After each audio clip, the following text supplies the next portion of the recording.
when God stepped out, suddenly men and women all over the parish were gripped by the fear of God.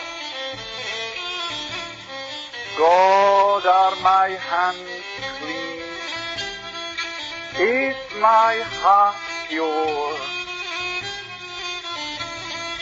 The moment that happened in the barn, a power was let loose in Barnabas that shook the whole of Louis.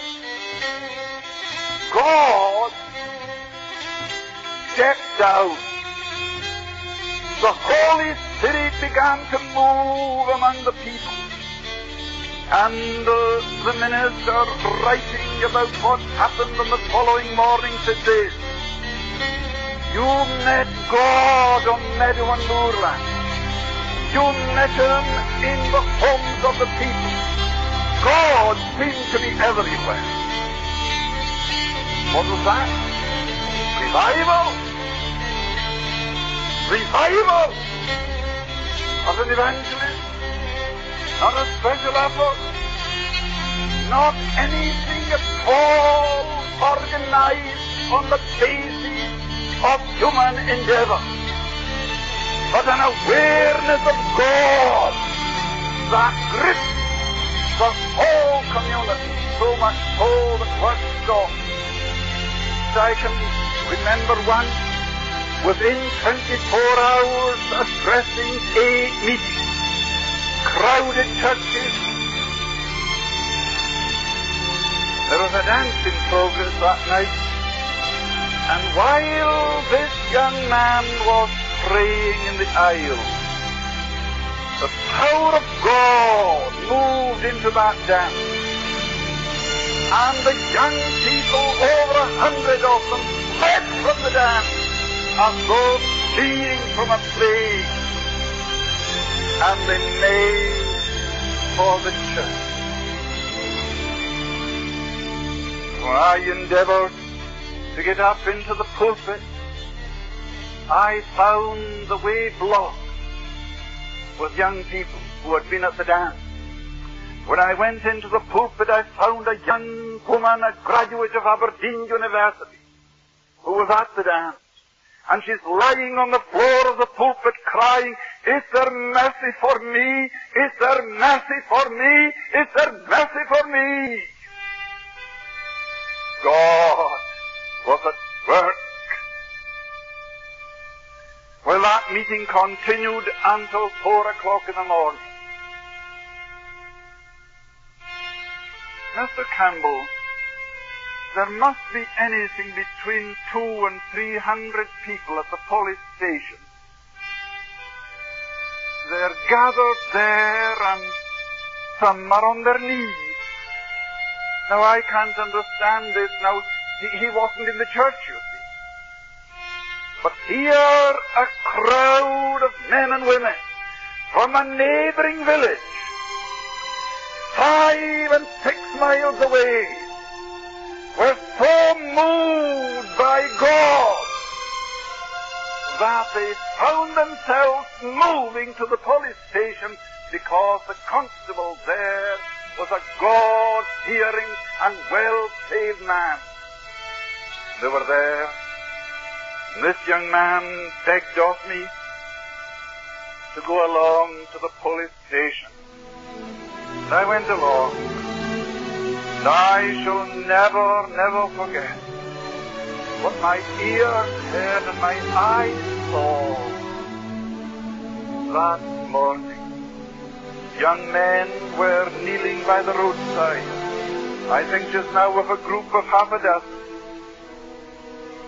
One of them under the influence of drink, and his old mother kneeling beside him and saying, "Oh, Willie, Willie, are you coming at last?"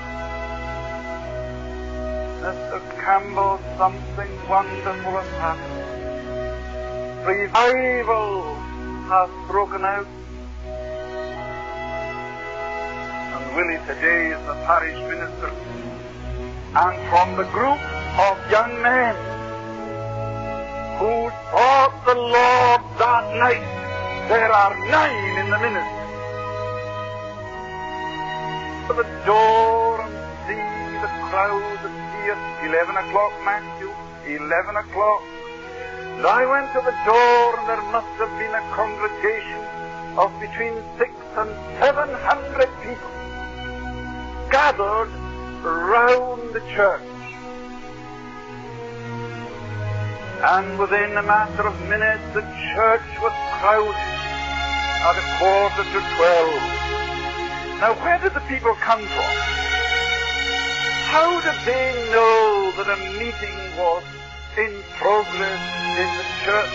Well, I cannot tell you. But I know this, that from village and hamlet, the people came.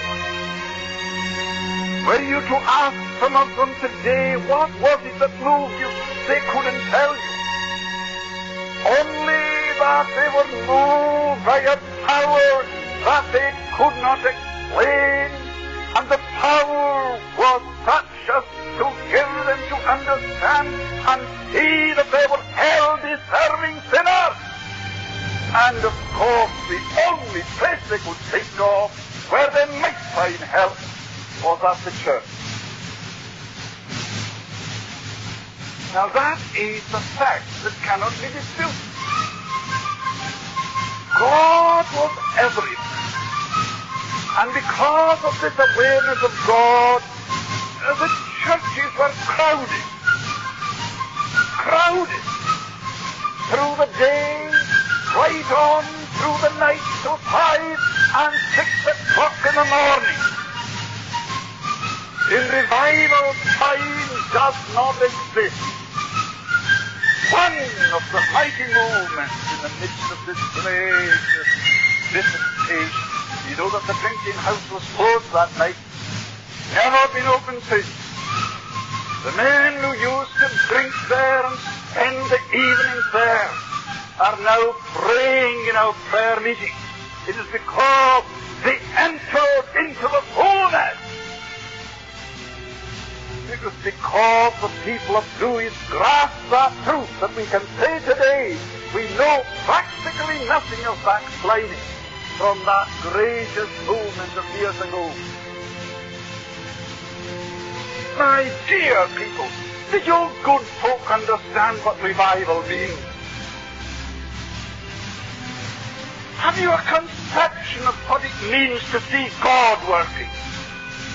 The God of miracles, sovereign, supernatural, moving in the midst of men, and hundreds swept into the kingdom. Oh, that we might see it, that we might